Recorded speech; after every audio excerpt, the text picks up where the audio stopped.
Hi. Okay, so this is me sitting in a very unflattering light, but that's okay. I am starting a new book today. It is the middle of the afternoon on Saturday, and I have a video exporting right now. What? A video after all this time? I know, right? So I decided to sit and get some reading done.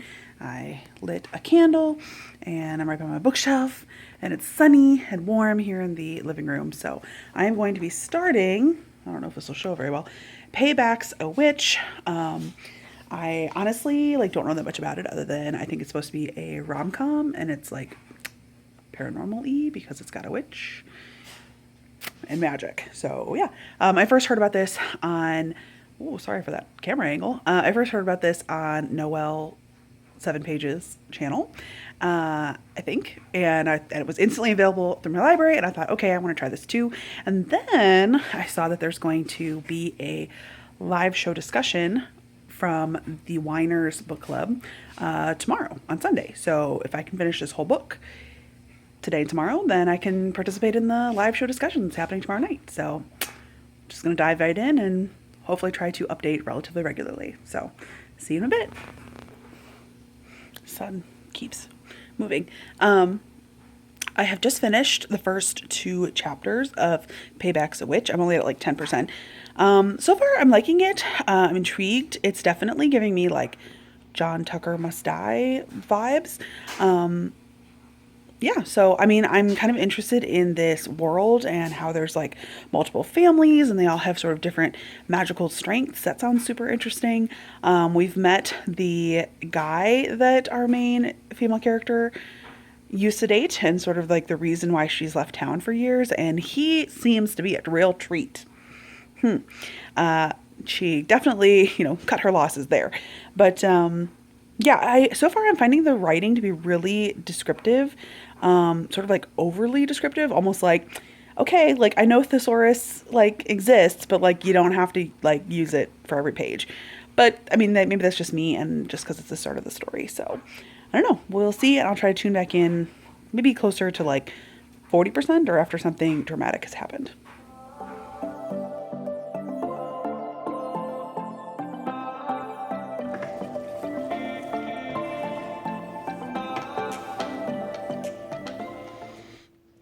This lighting is not great, but I'm at 35% of the way through Payback's a Witch, and there's definitely Goblet of Fire vibes here because the combatants have to complete 3 tasks. But the first task just happened, and it was very interesting, very fun to watch, to read about, and also to have our main character be the arbiter and all the drama that happened afterwards. So I'm enjoying this. I'm not loving the writing style. There's just something about it that's kind of rubbing me the wrong way, but for the most part, I am enjoying this book, and I'm kind of interested to see where this is going to go.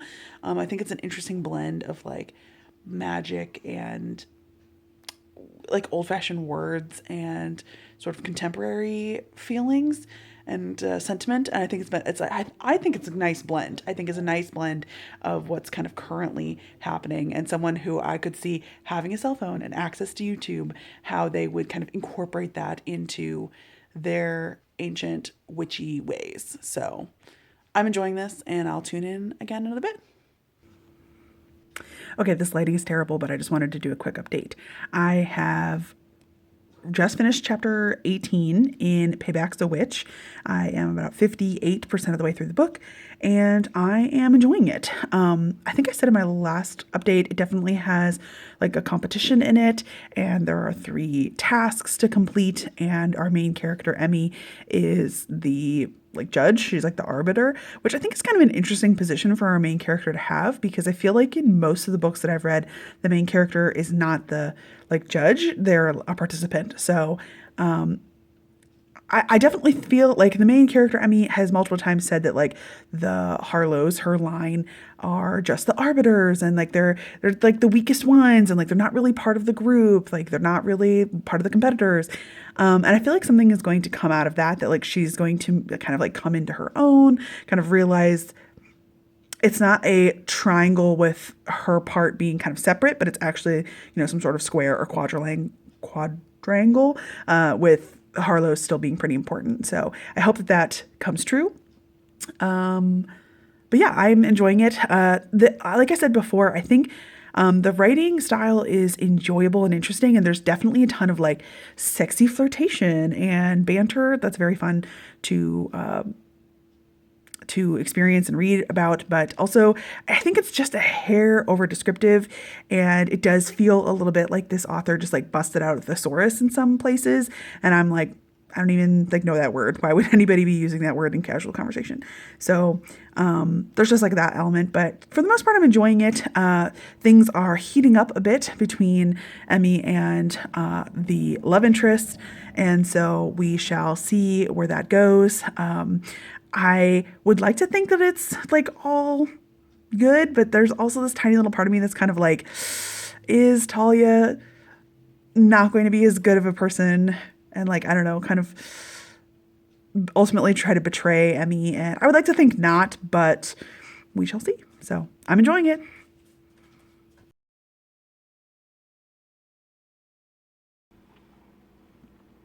Okay, so I just finished the live show of the Whiners talking about Payback Switch, and nobody there liked it. Everyone was like really kind of bashing it. I missed the first like 2 minutes, so I don't know if everyone there said their ratings, but I think people were mostly giving it like 2 and 3 stars. I hadn't really felt like it was quite that bad yet, but I also had just made it to about 75% before the show, or before I like tuned into the live show. And basically, this is like the third act drama that's happening, like right where I stopped. They are having a big discussion, and what's interesting is that like Talia is like revealing stuff. She's like, this is what happened with my ex. This is like my previous heartbreak. And then like 20 seconds later, Emmy's like, well, I mean, like, she has a good point, and like, I'm gonna do the exact same thing. And then Talia's like, this is like deja vu. It's all happening over again. And Emmy's like, what do you mean? And I'm like, girl, what? So yeah. So I think everyone's sort of biggest complaint, or like the thing that was said the most about during the live show, was that if you like the writing style, then you know this book is great. And for me, I've already kind of mentioned multiple times, I feel like the writing is overdone. It's like there's too many adjectives, and like there's too many like, let's pull out the thesaurus and like choose a like weird word for this. And so I felt like it was very atmospheric in how the town is described, and how like all the scents and the sounds and like the atmosphere was done really well, but I wanted more from the characters. So I'm going to try to finish up this last like 25%, and I'll tune in again at the end. But right now I'm at like a very solid, like middle of the road, 3 stars. I did hear, not very much in detail, but like a little bit of a spoiler as to how it's going to work in the end. And that doesn't surprise me at all, just based on like how literary plotting works. So I'll tune in at the end with my final thoughts. Okay, so I finished the book. I finished Payback's a Witch.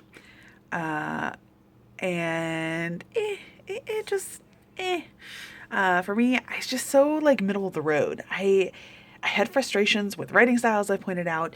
It was just like overly wordy, overly descriptive, lots of metaphors. I will say that that did well for like atmosphere and tone. I really felt like I, which also kind of ties in with the end. You find out a lot of information at the end of the story about our main character's like true hidden talents, and like sort of like, not that she was like the chosen one all along, but that she was more important than she originally realizes, which was kind of nice to have that resolution happen. And I was like fine with that element. What it comes down to is like, I wanted more out of our main character Emmy. Like, I didn't feel like she had a ton of growth, and she was kind of whiny for a lot of the book. And so I think, you know, her one of her biggest decisions is whether or not she should stay here in Thistle Grove, or if she should go back to Chicago, where she supposedly has such a great life going. But like, she's like, oh, I have amazing friends, and then we don't even know those friends' names, and they never text. She feels so at home at Thistle Grove, and it doesn't make any literary sense why she would ever go back to Chicago when the whole book takes place there. So I don't know. I just like I think that if she had been struggling more about like should she go to Chicago, should she stay here, I would have bought it a little bit more. But like I didn't feel like that debate was really happening. Um, I don't know. I liked kind of the direct plot line with the tournament parts and how Emmy is involved with her role in the gauntlet in the tournament or whatever. Um, I was even fine with sort of like the third act, her helping element. What really just kind of, oh, I think that the book really should have just ended without the prom queen moment. That's as like vague as I'm going to kind of say about it, just because I felt like I felt like she had finally kind of come around to herself. She had just given Talia like a big like speech of this is what's going to happen. Here are my declarations of feelings, and then like sort of revealed to Talia the secret that about her connection with the town.